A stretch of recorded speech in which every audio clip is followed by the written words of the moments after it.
Sekali lagi sahabat Shalom. Ya, ada sukacita? Amin. Ya, kita setiap hari tetap harus bersukacita, karena kita punya Tuhan tidak pernah meninggalkan kita. Dia hadir dalam setiap kehidupan kita, memberikan pertolongan ketika kita meminta, ketika kita memohon. Dialah orang tua kita yang selalu mendengar keluh kesah kita. Baik dalam susah maupun senang, Bapak Yahweh tetap hadir bersama-sama dengan kita. Dan pasti semuanya diberkati oleh Bapak Yahweh. Ya, Bapak Ibu semua, di malam hari ini kita akan membahas sedikit dari firman-Nya Bapak Yahweh, Dawar Elohim yang hidup di dalam Yeshua HaMashiach. Kali ini saya mengambil topik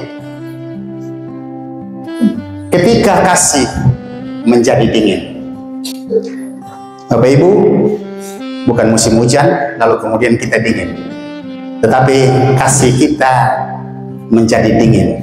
Ya, Bapak Ibu punya kasih dingin atau masih tetap panas? Ya. Sekarang kita punya kasih masih dingin atau tetap panas, Bapak Ibu?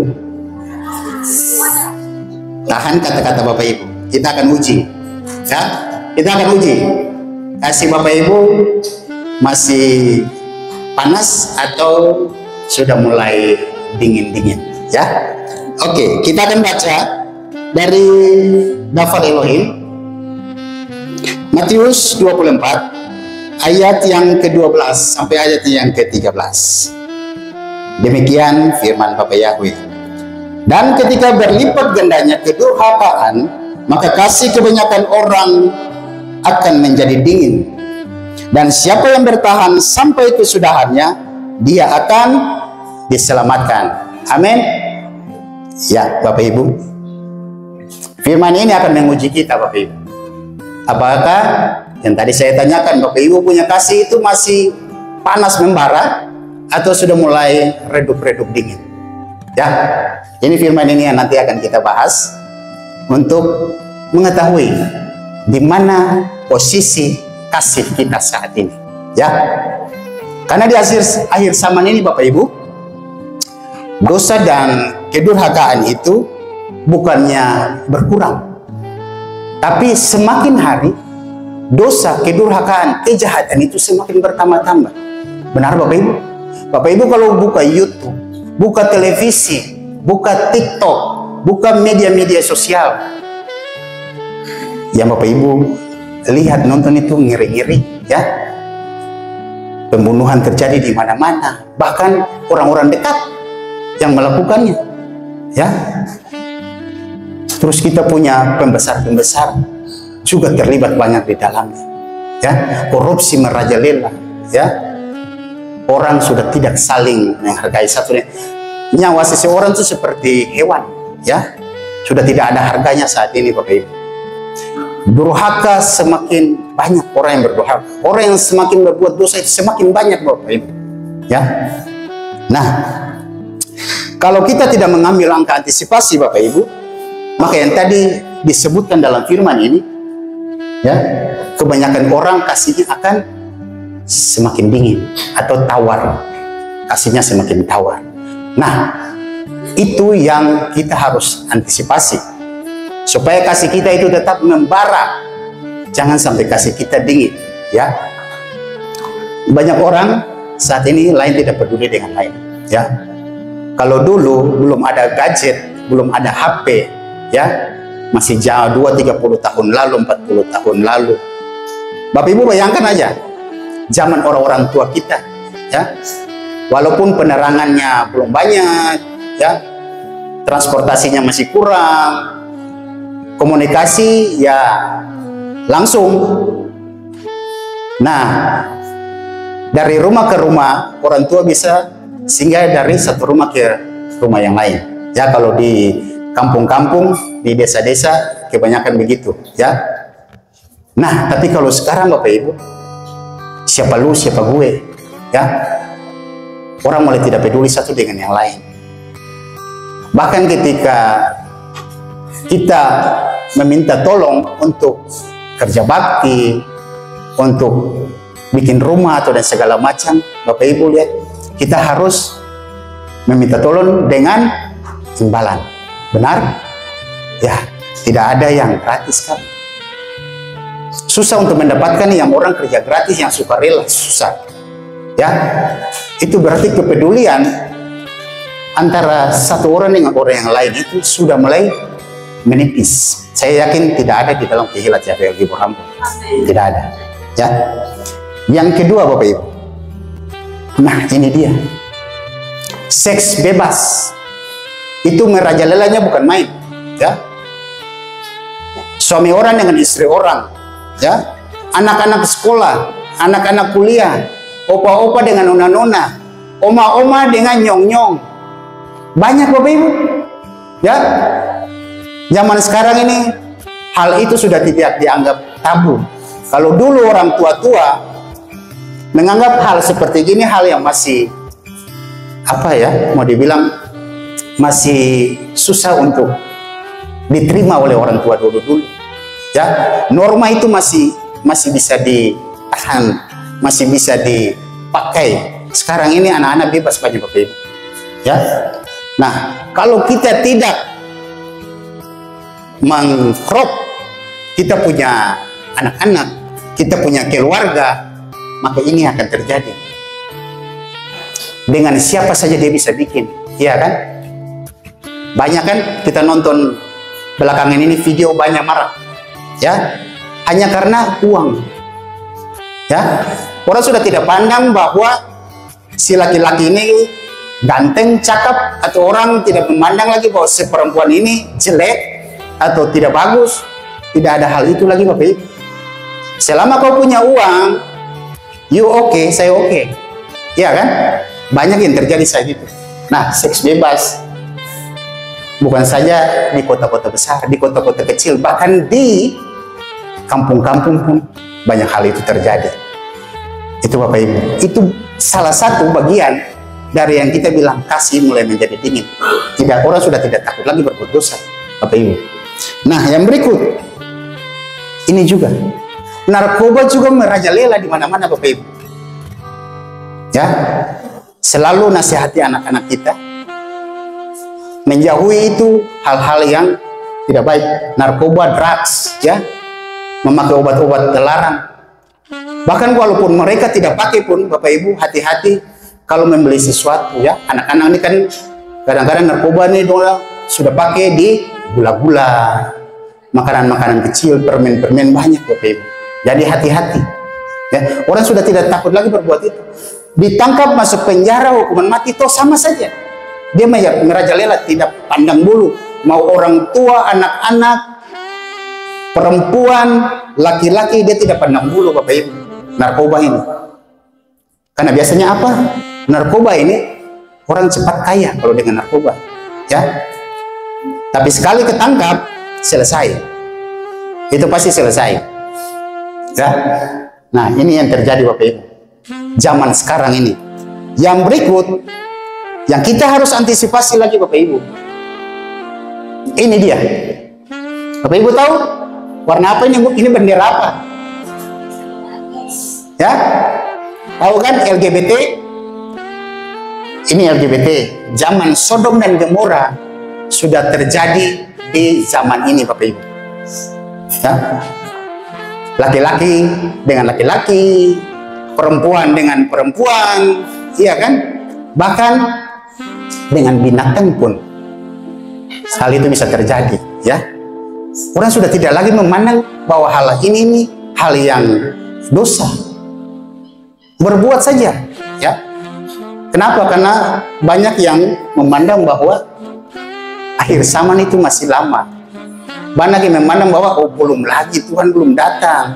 Nikmati dulu dunia ini. Bapak Ibu hati-hati. Ya, hati-hati. Tuhan masih berikan kesempatan, anugerah masih terbuka Bapak Ibu. Jangan sampai kita jatuh dalam hal-hal seperti ini. Ini sedikit bagian dari yang dibilang kasih menjadi dingin, ya. Sodom dan Gomora itu luar biasa kan kalau baca di kitab suci.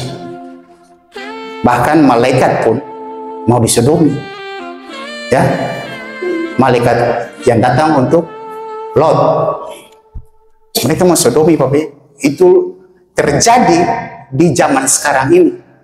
Bukan orang-orangnya, spiritnya itu yang ingin mengikuti sampai saat ini.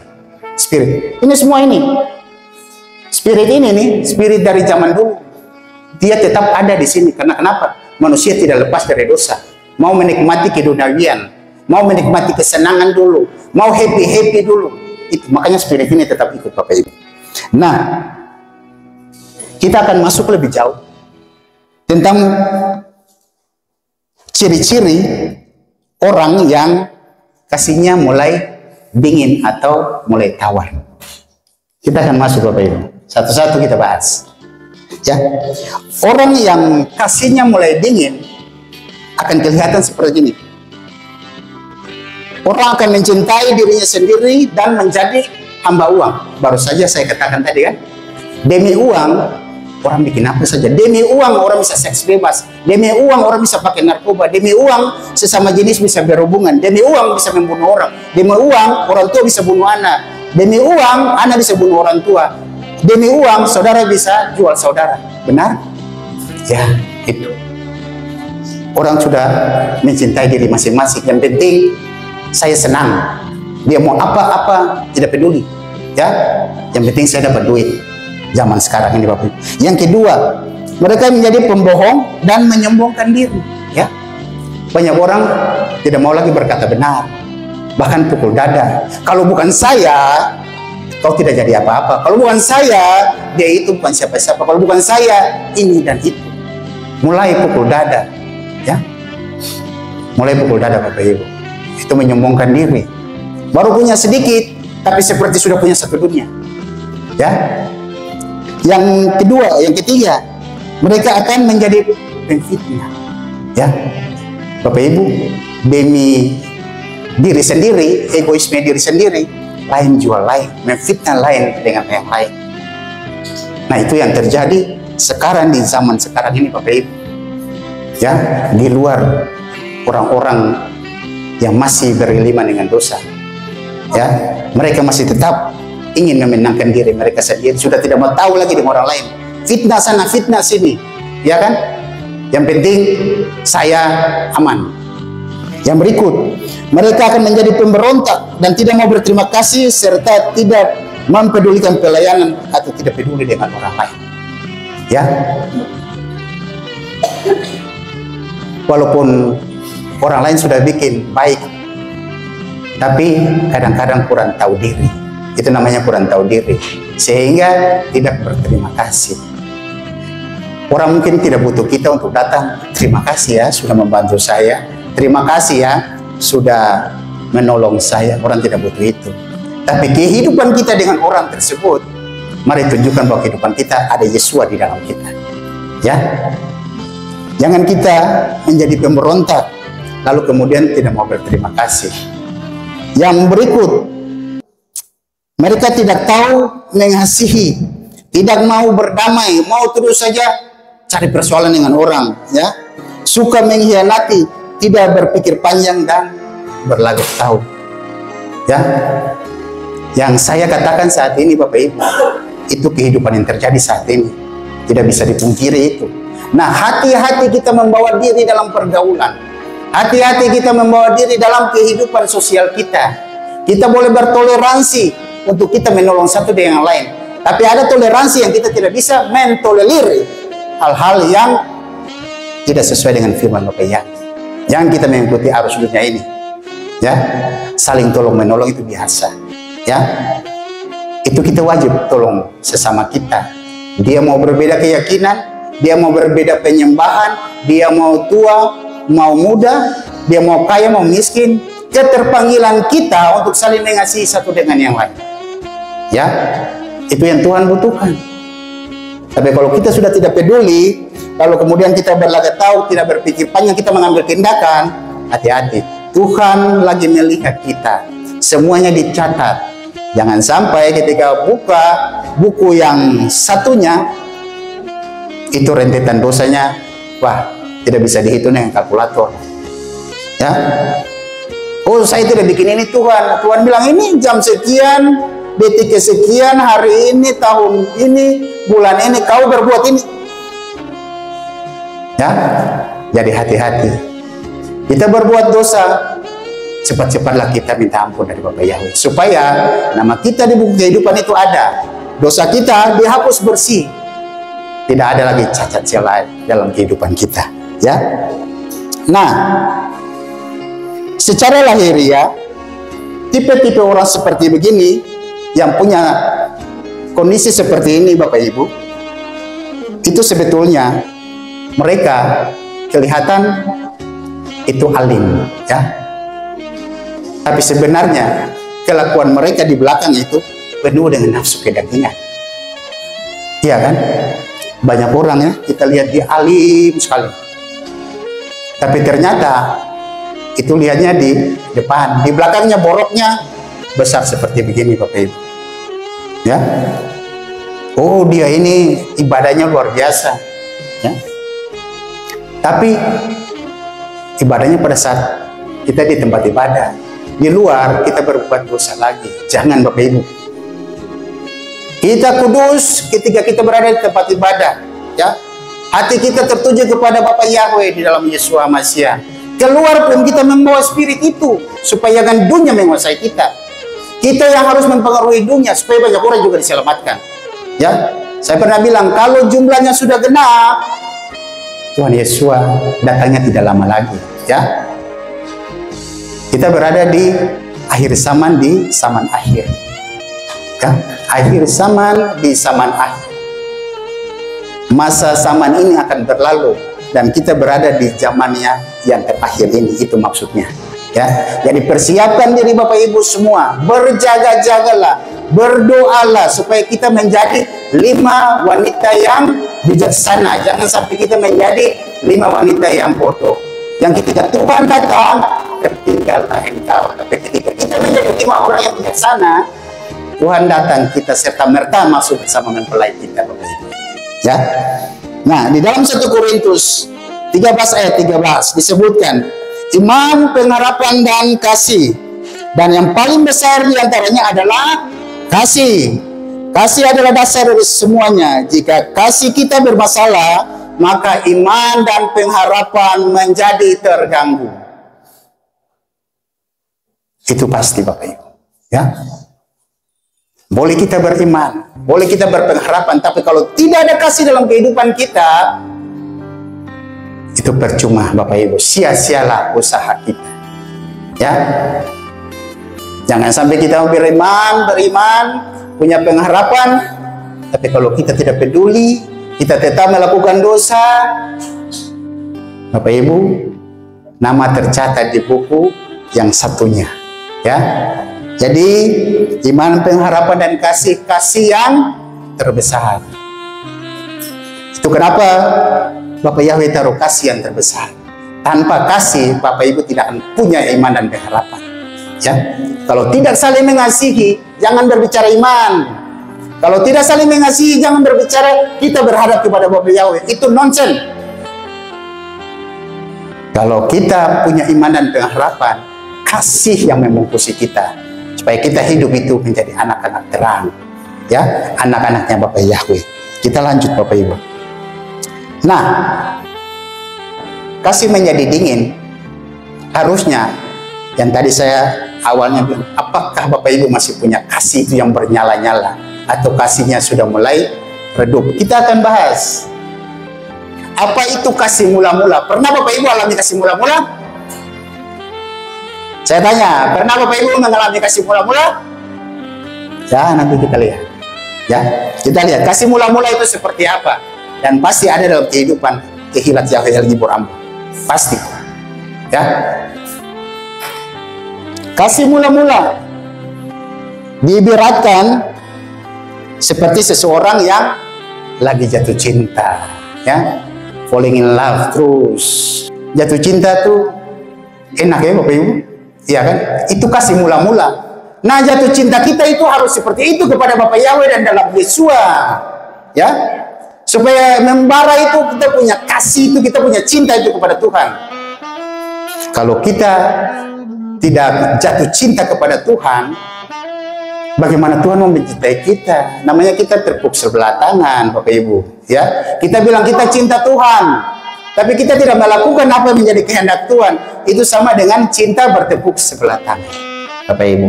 Nah, munculkan kasih mula-mula itu seperti seseorang pria dan wanita saling jatuh cinta. Oh, setiap malam tuh mau teleponan terus, ya kan? Zaman dulu tuh surat jalan terus, walaupun jembatan patah di tengah. Betul? Ada yang mengalami? Jembatan patah tengah kalau surat tidak sampai. Ya kan? Nah, kasih mula-mula itu seperti ibaratnya seperti seseorang yang jatuh cinta, Bapak Ibu. Ya. Maunya lihat muka terus, ya. Pokoknya biar orang lain bilang kita punya pasangan tidak baik, bagi kita pasangan kita yang paling cantik, yang paling ganteng sudah. Ya, itu namanya jatuh cinta. Nah, cinta kita itu harus kepada Bapak Yahweh seperti itu. Kasih mula-mulanya seperti itu, seperti seseorang jatuh cinta. Nah, yang berikut, kasih mula-mula adalah kasih yang murni, kasih agape, bukan kasih eros, kasih filia, atau kasih storge. Ya, kasih agape, Bapak Ibu, kasih yang paling besar dari tiga kasih yang lain.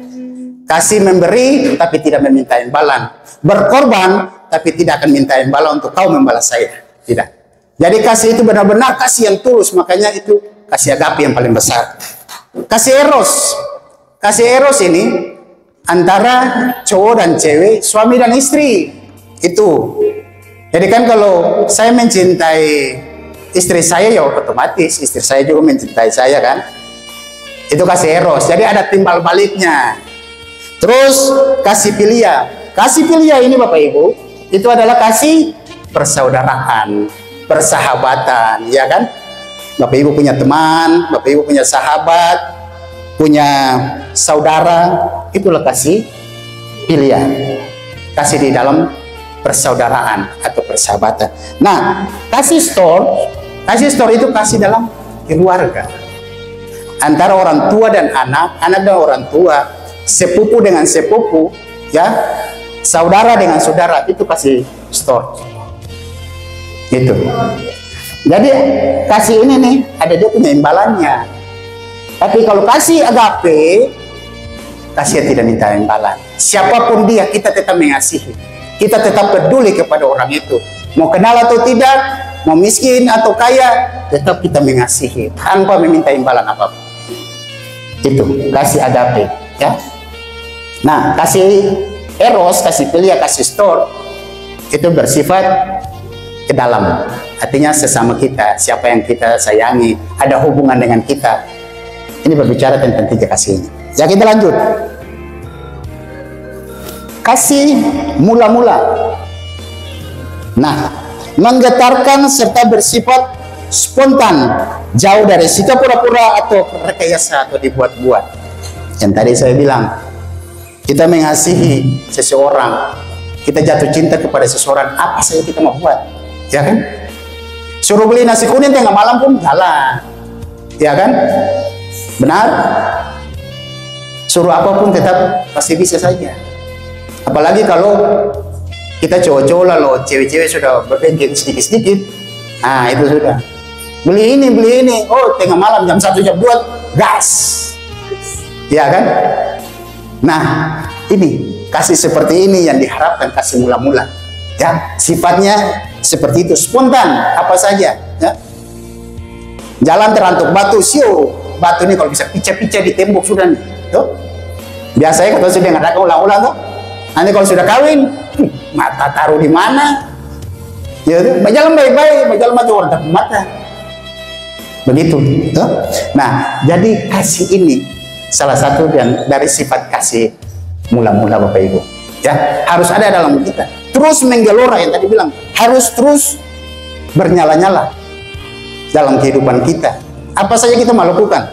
Nah, yang berikut, kasih mula-mula itu tidak saling menyakiti satu dengan yang lain.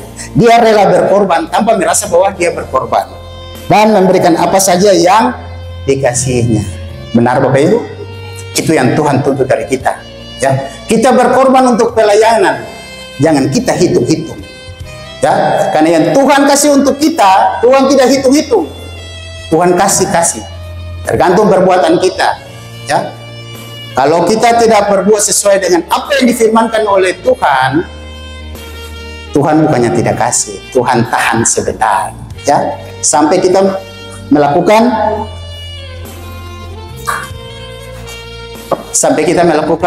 hal yang benar, baru Tuhan memberkati kita, Bapak Ibu. Ya, kita rela berkorban, tidak saling menyakiti satu dengan lain. Bapak Ibu, kalau kita punya kasih mula-mula, lihat saudara kita sakit, pasti tergerak hati kita. Ya, dan hati kita tidak mau saling menyakiti satu dengan yang lain. Ya, saling menjaga supaya jangan saling menyakiti. Kalau saling menyakiti, sakitnya itu, ya, dirasakan itu lama sekali, Bapak Ibu, penyembuhannya. Ya, butuh proses lagi untuk penyembuhan, apalagi kalau sudah menjadi kepahitan hati. Nah, jangan sampai kita di dalam kehilat Yahweh Kipur Ambon tidak saling mengasihi satu dengan yang lain. Ya, mari kita berkorban untuk satu dengan yang lain.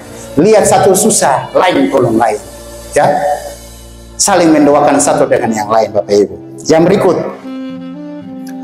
kasih mula-mula itu kasih yang menggelora dan kasih yang hanya tertuju pada yang dikasihi. Ya, dari saya bilang, kasihnya terus menggebu-gebu, tidak akan pernah padam. Ya, mobil pemadam kebakaran biar 7 lagi, tidak akan bisa padamkan kasih itu. Kenapa? Itu dia dari dalam, kasih itu dari dalam. Ya, pupuk terus kasih itu, siram minyak supaya kasih itu terus terbakar panas, jangan sampai dia redup, dia menjadi dingin, apalagi dia menjadi beku. Ya, kalau beku itu berarti orangnya hidup untuk diri sendiri, sudah tidak mau tahu lagi dengan apa-apa dengan orang lain. Ya, kemudian yang berikut, kasih mula-mula itu hatinya yang berkobar-kobar saat kita baru terima nama Yahweh dan Yesua. Benar? Bapak Ibu, ketika mulai mendengar nama Tuhan yang sebenarnya adalah Yahweh di dalam Yesus Masiah, setiap hari kita mau cuma cerita tentang Bapak Yahweh dan Yesua saja. Cari dia punya referensi di mana, cari di mana, di Google di mana. Yang penting kita tahu, oh ini Tuhan yang sebenarnya. Selama ini kita sembah siapa? Ya. Jadi ketika kita tahu, maunya kita berkumpul saja, cerita tentang firman, cerita tentang kedahsyatan Bapak Yahweh. Ya. Itu yang terjadi ketika kita punya kasih mula-mula. Jadi kasih mula-mula jangan padam, Bapak Ibu. Sampai sekarang Bapak Ibu punya gelora kasih mula-mula tetap hidup. Ya, yang berikut, kasih mula-mula itu hati yang begitu semangat untuk bersaksi, memberitakan Injil, berdoa dan baca firman. Kira-kira Bapak Ibu lakukan tidak? Ya, amin, harus lakukan. Ya, bersaksi tentang kebaikan Bapak Yahweh, bersaksi tentang kedahsyatan Bapak Yahweh, bersaksi bahwa kita melakukan sesuatu bukan untuk diri kita, tapi demi kemuliaan dan nama besarnya Bapak Yahweh. Kita memberitakan Injil. Banyak jiwa-jiwa yang belum terselamatkan, Bapak Ibu. Tugas kita, mulut kita, suara kita dipakai untuk memberitakan Injil, ya, kepada orang-orang dekat kita yang bisa kita injili. Soal terima dan tidak terima, urusannya Roh Kudus. Bapak Ibu ambur saja, ambur. Ya, sebarkan bibit-bibit firman itu. Pada saatnya ketika dipilih, orang itu pasti diselamatkan. Ya, berdoa dan baca firman. Ya, setiap malam saya yakin Bapak Ibu pasti berdoa, pasti ada yang baca firman. Ya, sebelum tidur, pasti. Nah, itu yang menjadi kekuatan bagi kita, berdoa, baca firman. Karena di dalam doa, di dalam firman, disitulah kekuatan kita, disitulah kedahsyatan Bapak Yahweh, disitulah rahasianya Bapak Yahweh, supaya kita tahu maunya Bapak Yahweh itu seperti apa. Ya, jangan sampai Bapak Yahweh lihat kita gini, waduh, ini untuk baca firman dan berdoa sudah mulai jarang-jarang. Ya, sudah mulai malas untuk berdoa, sudah mulai malas untuk baca firman. Bapak Yahweh lihat, waduh, kasihan, ini anak-anak saya ini sudah seperti apa. Ya, soalnya ada roh. Kemarin kita kan belajar tentang tubuh, jiwa, dan roh kan. Jadi kalau kita tidak banyak berdoa dan baca firman, jiwa akan menguasai tubuh kita. Harusnya roh menguasai jiwa dan tubuh kita, supaya kebenaran yang kita lakukan. Begitu Bapak Ibu. Yang berikut, hati yang cinta kepada Tuhan dan sesama itu kasih mula-mula Bapak Ibu. Ya, hati yang penuh cinta kepada Tuhan dan sesama. Itu yang Tuhan butuhkan. Cinta Tuhan dulu, baru cinta sesama. Ya, cari Tuhan dulu, baru kita dapat bonus di dunia ini. Ya, dapat berkat. Yang penting cari Tuhan dulu Bapak Ibu. Karena itu kekuatan. Tanpa cari Tuhan, jalan kita ke depan gelap. Tapi kalau kita cari Tuhan, pintu gerbang terang Bapak yang terbuka bagi kita. Berkat akan terus melimpah bagi kita semua. Ya. Nah, kita lanjut Bapak Ibu. Kasih mula-mula itu hati yang tulus, ikhlas tanpa pamrih untuk Tuhan. Hanya ada kata iya untuk melayani dalam pekerjaan Tuhan. Ya. Ketika kita melayani, tidak ada kita jawab, oh Tuhan nanti dulu. Oh Tuhan, saya lagi begini. Oh Tuhan, saya lagi begitu. Tidak ada Bapak Ibu. Kepada Tuhan, untuk kita melayani Tuhan, untuk bekerja di ladang Bapak Yahweh, hanya ada kata ya. Karena jawaban Bapak Yahweh juga tidak ada jawaban yang tidak. Tapi jawaban Bapak Yahweh itu pasti amin. Benar? Ya, itu yang harus kita lihat. Nah, kemudian hati yang kasih mula-mula, hati yang bergairah untuk menyenangkan hati Tuhan. Bapak Ibu, penyembahan dan puji-pujian, kita lagi menyenangkan hati Tuhan. Ya, di Samayim Bapak Ibu, ketika Hilal bin Sakar itu jatuh, ya, malaikat pemberontak itu jatuh, tidak ada lagi pasukan untuk memuji Bapak Yahweh. Bapak Yahweh itu suka dipuji, ya, dengan apa? Dengan puji-pujian. Nah, kita punya tugas sekarang menggantikan peran malaikat itu, malaikat yang jatuh itu. Kita memuji Tuhan saat ini Bapak Ibu, yakin sungguh dan percaya gerbang Samayim itu terbuka dan Tuhan mendengar setiap penyembahan dan puji-pujian kita. Ya, itu keluar dari hati kita Bapak Ibu. Ya, ada nilai positif yang Tuhan taruh untuk kita. Asalkan hati kita benar-benar mau menyembah Bapak Yahweh. Nah, Bapak Ibu, kita akan belajar lagi. Ada 7 jemaat di Asia Kecil, ya. Tapi saya tidak ambil semuanya, Bapak Ibu. Saya ambil beberapa, 3 diantaranya. Ya, karena ini termasuk 3 jemaat yang sungguh luar biasa di jemaat Asia Kecil saat itu. Ya. Nah, jemaat di Efesus Bapak Ibu. Jemaat di Efesus ini punya banyak kelebihan.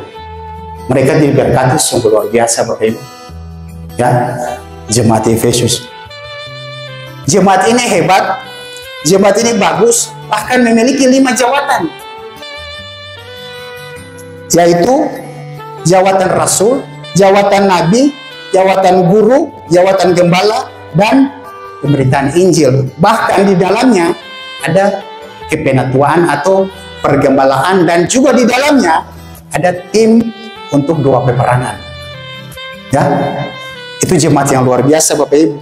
Nah, di jemaat Efesus ini Bapak Ibu, ini dia giat dalam pengerjaannya, bagus sekali. Kenapa? Di jemaat Efesus. Jemaat Efesus ini dirintis oleh Priscilla dan Aquila bersama-sama dengan Rasul Saul atau Rasul Paulus. Nah, pengajar-pengajarnya salah satunya itu Apolos. Ya. Salah satunya itu Apolos yang begitu fasih dalam pemberitaan firman untuk jemaat saat itu. Nah, di dalam jemaat ini juga ada Timotius. Timotius itu muridnya Paulus. Jadi jemaat ini diberkati luar biasa Bapak Ibu. Ya. Yang berikut, jemaat ini juga sangat giat dalam pekerjaan yang menjadi kesaksian untuk jemaat-jemaat di Asia Kecil. Kadang-kadang orang mengambil contoh itu dari jemaat Efesus. jemaat yang lain ini, yang 6 yang lain kadang-kadang mengambil contoh jemaat Efesus. Wah, lihat, mereka itu jemaat yang luar biasa, jemaat yang patuh, jemaat yang sungguh betul. Bagaimana tidak hebat, ya? Rasul Paulus di situ, Timotius di situ, Apolos di situ.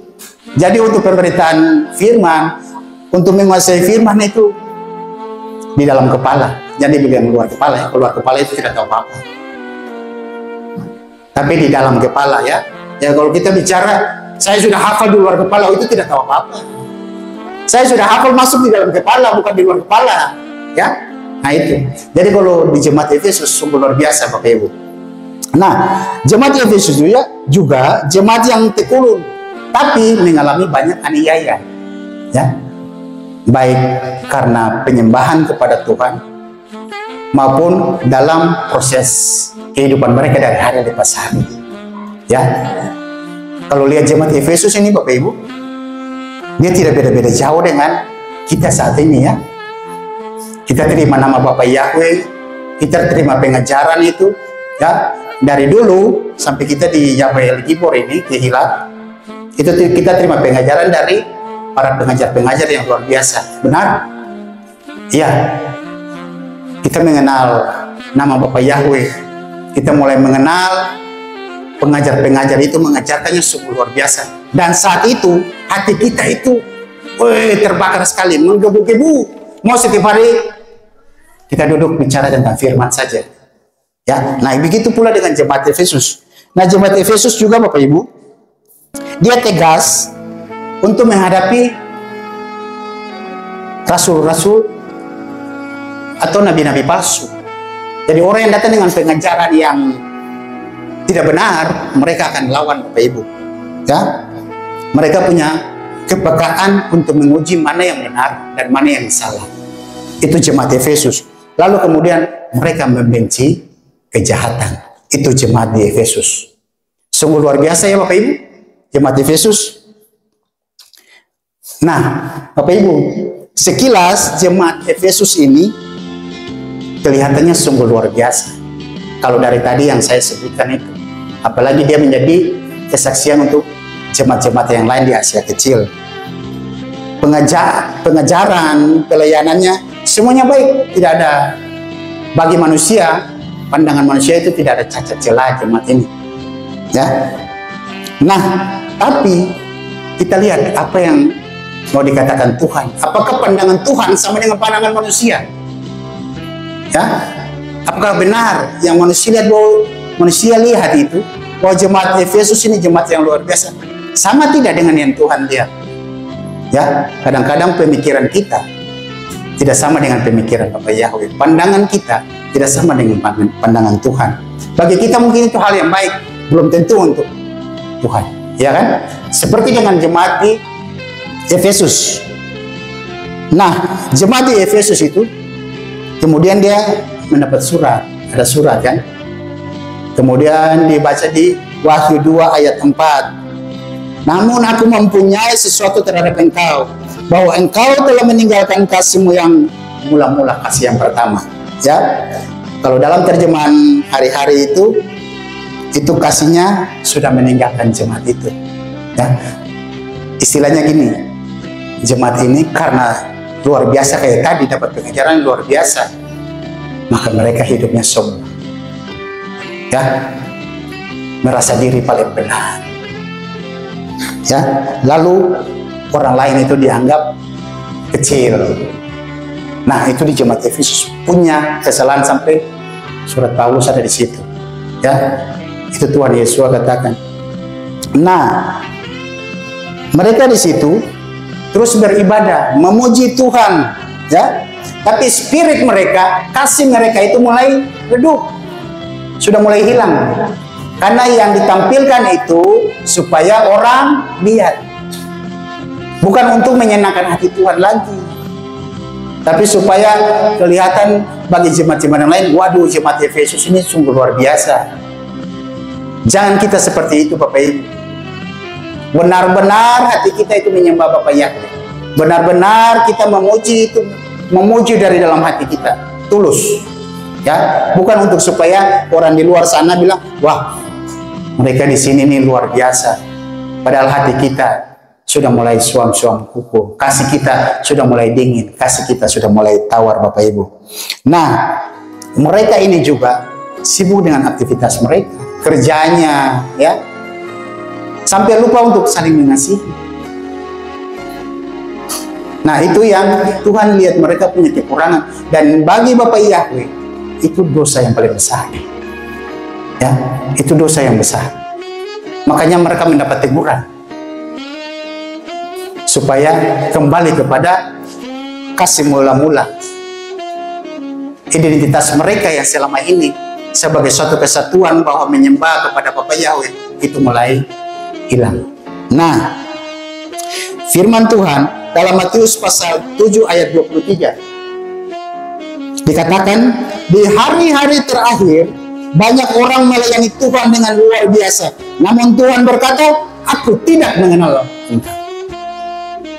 Jangan sampai Tuhan bilang untuk kita di tempat ini, aku tidak mengakui engkau atau tidak mengenal engkau. Padahal kita punya pelayanannya bagi orang di luar sungguh luar biasa, sama seperti jemaat Efesus. Tapi jangan sampai Tuhan menyangkal kita, ya. Kenapa? Tuhan melihat kasih kita sudah mulai suam kuku, sudah mulai dingin, Bapak Ibu. Nah, kita lihat yang berikut. Di jemaat Laodikia. Laodikia ini juga tidak beda-beda jauh dengan Efesus, ya. Jemaat ini diberkati sungguh luar biasa, sumber daya alamnya sungguh luar biasa. Bahkan ketika ada suatu bencana, mereka tidak butuh itu bantuan dari orang lain. Mereka bisa membiayai, bisa membangun, mereka punya daerah sendiri lagi karena sumber dayanya sungguh luar biasa. Sumber daya alamnya luar biasa. Pengajaran di situ juga sungguh luar biasa di jemaat Laodikia, ya. Tapi karena mereka diberkati dengan sumber daya yang luar biasa, lalu apa-apa itu dengan uang. Mereka menjadi hamba uang.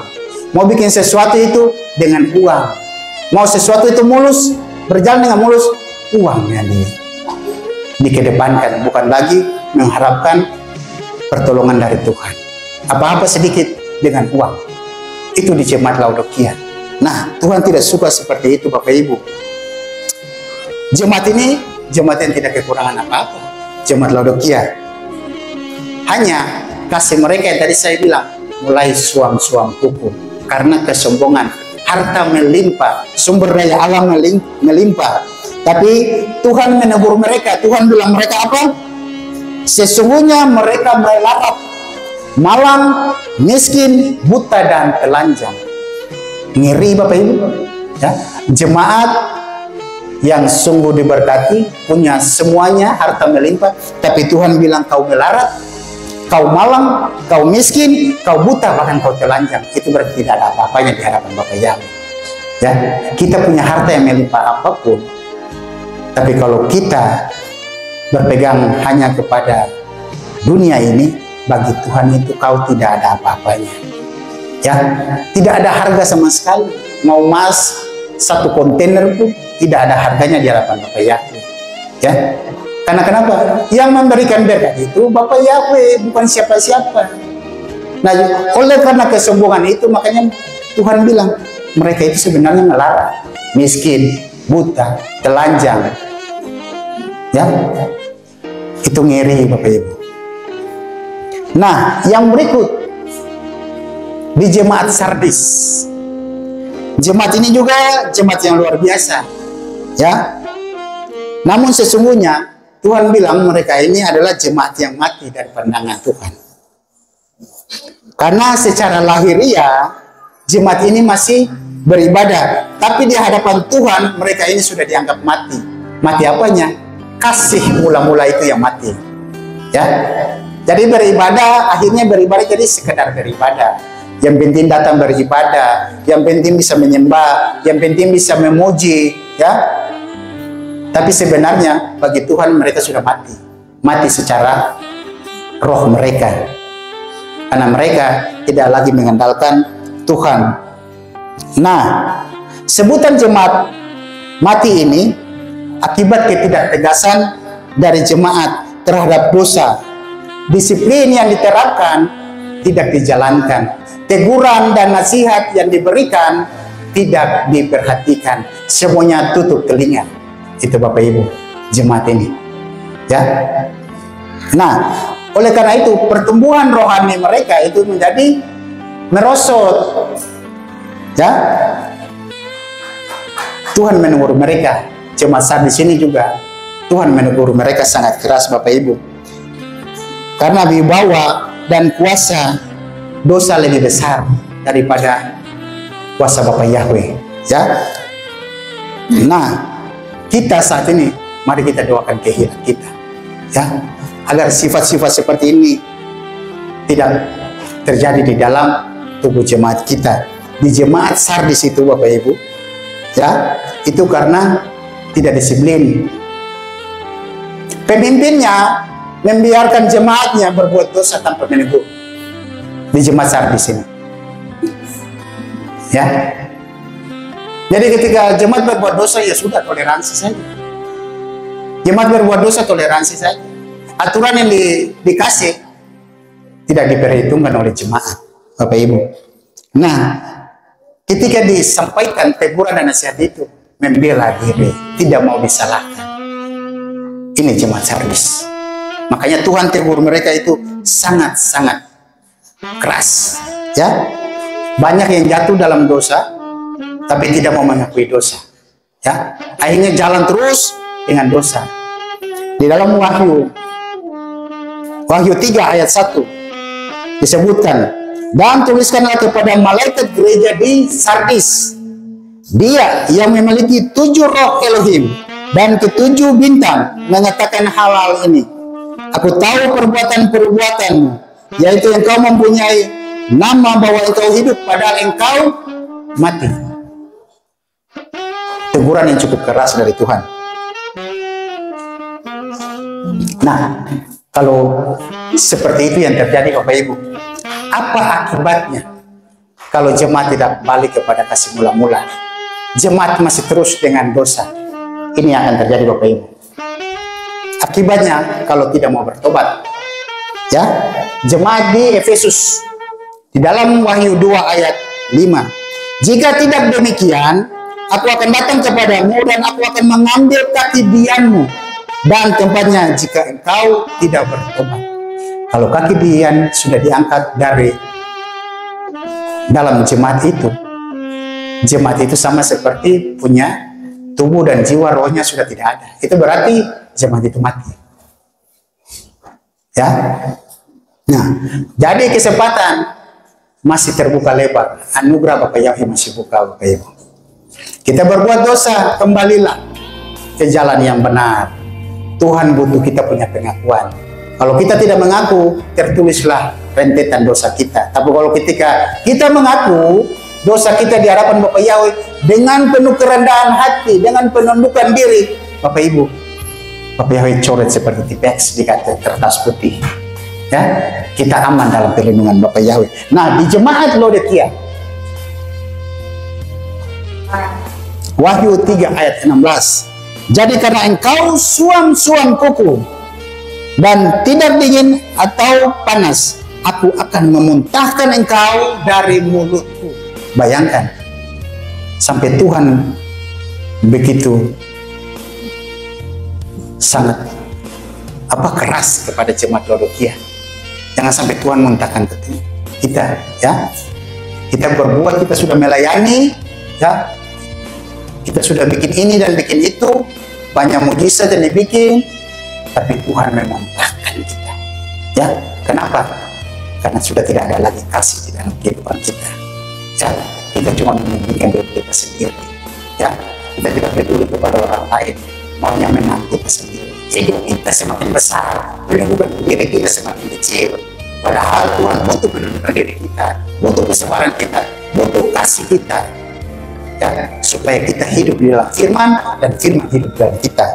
Di jemaat Sardis, di dalam Wahyu 3 ayat 3 dan 5, karena itu ingatlah bagaimana engkau telah menerima dan mendengarnya, turutilah itu dan bertobatlah. Karena jikalau engkau tidak berjaga-jaga, aku akan datang seperti pencuri dan engkau tidak tahu pada waktu manakah aku tiba datang kepadamu. Barang siapa menang, ia akan dikenakan pakaian putih yang demikian. Aku tidak akan menghapus namanya dari kitab kehidupan, melainkan aku akan mengaku namanya di hadapan Bapakku dan di hadapan para malaikat. Kalau kita mau bertobat, Bapak Ibu, ini jaminan kita. Tuhan tidak akan menyangkal kita. Tuhan akan mengakui kita di hadapan Bapa Yahweh, bahkan di hadapan malaikat-malaikat. Ya, oh ini anak saya, dia tidak ada dosa lagi. Ya, timbangan yang awalnya di sebelah kanan itu dia beratnya minta ampun karena pelanggaran kita, lalu kemudian akhirnya ketika kita mengakui dosa kita, maka timbangan yang sebelah itu yang lebih besar, yaitu perbuatan benar kita. Sehingga di hadapan Bapa Yahweh kita dilayakkan untuk masuk kerajaan Samayim. Ya. Nah, Bapak Ibu, apa yang menyebabkan hilangnya kasih mula-mula? Ya. Apa yang menyebabkan hilangnya kasih mula-mula? Yang pertama, ini Bapak Ibu, perselisihan dalam jemaat. Itu pun terjadi di dalam jemaat Efesus, di dalam jemaat Laodikia, maupun di dalam jemaat Sardis. Ya, perselisihan terus karena semuanya mementingkan diri sendiri, akhirnya terjadi perselisihan. Ya, ini menjadi awasan bagi kita di dalam kehilat Yahweh Elkibur Ambon. Jangan ada perselisihan di antara kita, supaya kasih itu tetap membara. Kasih itu lain sayang lain, lain tolong lain peduli dengan yang lain. Ya. Kemudian yang kedua, bertambahnya kedurhakaan atau dosa. Ya, biarkan orang lain di luar berbuat dosa, jangan kita yang ada di sini berbuat dosa. Tuhan akan memperhitungkan itu. Tadi saya sudah jelaskan, ya. Kalau kita berbuat dosa, pelanggaran, cepat-cepatlah kita minta pengampunan daripada Bapa Yahweh supaya kita layak. Yang berikut, nah, karena disakiti atau dilupai orang, itu yang membuat hilangnya kasih mula-mula. Ya, kadang-kadang kita berselisih dengan seseorang, lalu hubungan kita dengan Tuhan itu menjadi terganggu.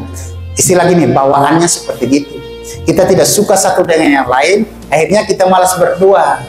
Ya, kita malas baca firman. Ya, karena kenapa? Hati kita lagi tidak enak ini. Mau baca firman salah, mau berdoa salah, apakah Tuhan terima doa kita atau tidak? Ya karena kita dilupai orang. Mari mengampuni. Ya, mengampuni itu memang kadang-kadang berat, Bapak Ibu. Kadang-kadang berat.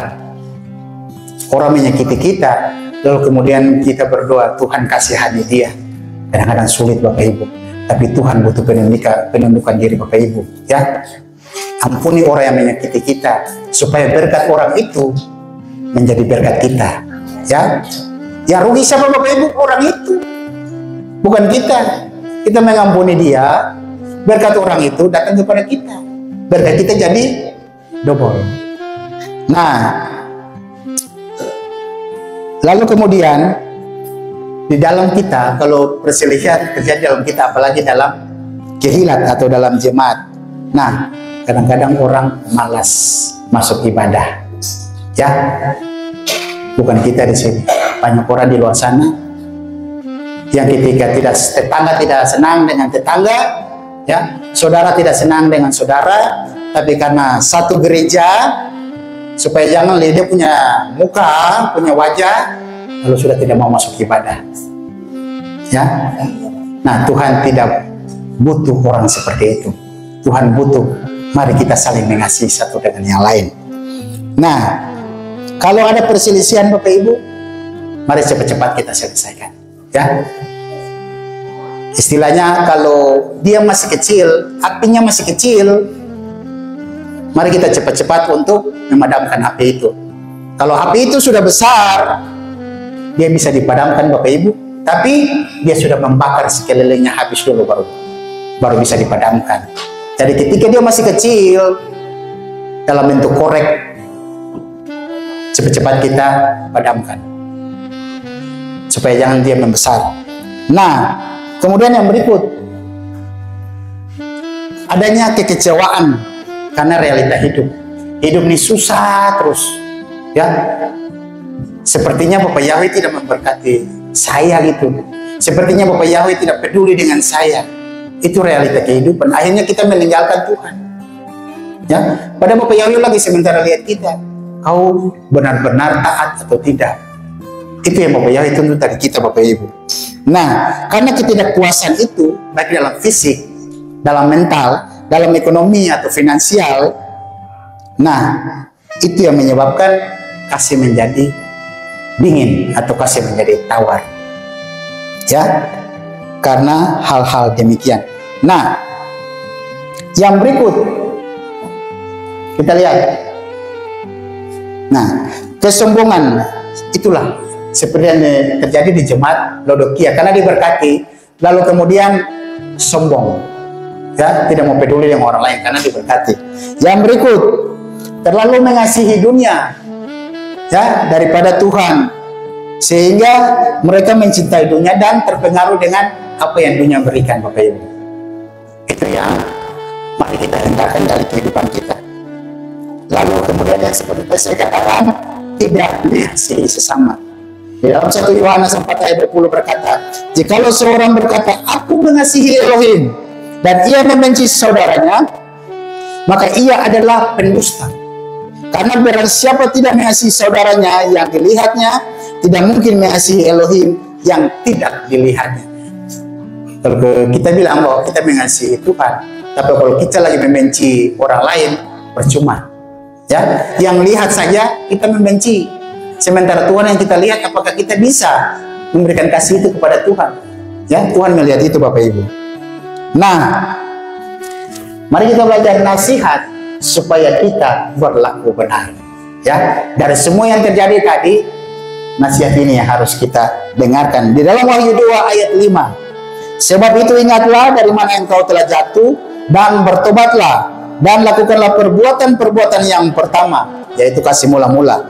Dan jika tidak, aku datang kepadamu secepatnya dan akan memindahkan kaki pelitamu dari tempatnya jika engkau tidak bertobat. Itu nasihat. Tanamkan dalam diri Bapak Ibu supaya kita berjaga-jaga. Yang berikut, yang kedua, Wahyu 3 ayat 2. Jadilah orang yang berjaga-jaga dan kuatlah mereka yang selebihnya yang hampir mati, sebab aku tidak menemukan perbuatanmu yang diselesaikan di hadapan Elohim. Sebelum kita membawa doa kita kepada Bapak Yahweh, selesaikan dulu persoalan kita dengan saudara kita, dengan orang-orang yang membenci maupun yang menyakiti kita. Yang ketiga, Wahyu 3 ayat 19. Siapa yang aku kasihi, aku tegur, aku hajar, karena itu giatlah dan bertobatlah. Kalau kita sayang, kita punya anak, pasti kita tegur, kita hajar. Benar Bapak Ibu? Ya, begitu pula Tuhan kita.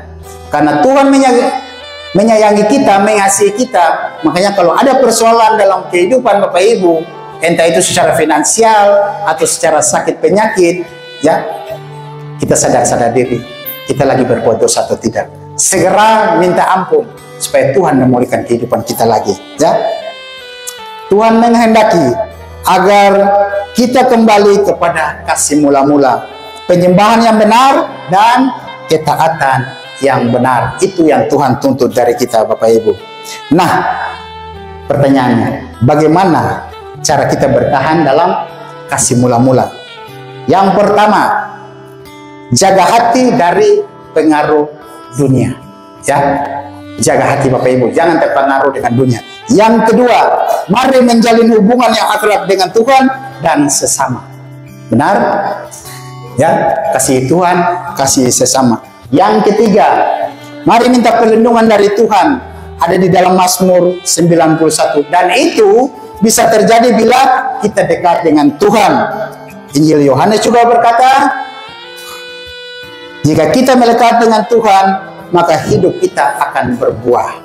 Ya, seperti tanaman di pinggir sungai akan berbuah dan menjadi subur. Itulah kehidupan kita. Dan yang keempat, penuhi pikiran dan hati dengan melakukan segala sesuatu hanya untuk Tuhan. Tuhan yang terutama dulu, baru yang lain-lain. Itu berarti Bapak Ibu akan diberkati. Ya. Nah, jangan pernah berhenti untuk mengasihi dan melayani Tuhan. Di dalam dunia ini Bapak Ibu, kita kerja itu ada pensiunnya. Ya, kalau sudah umur 60 tahun di PNS, itu pensiun. Tapi untuk melayani Tuhan tidak ada kata pensiun.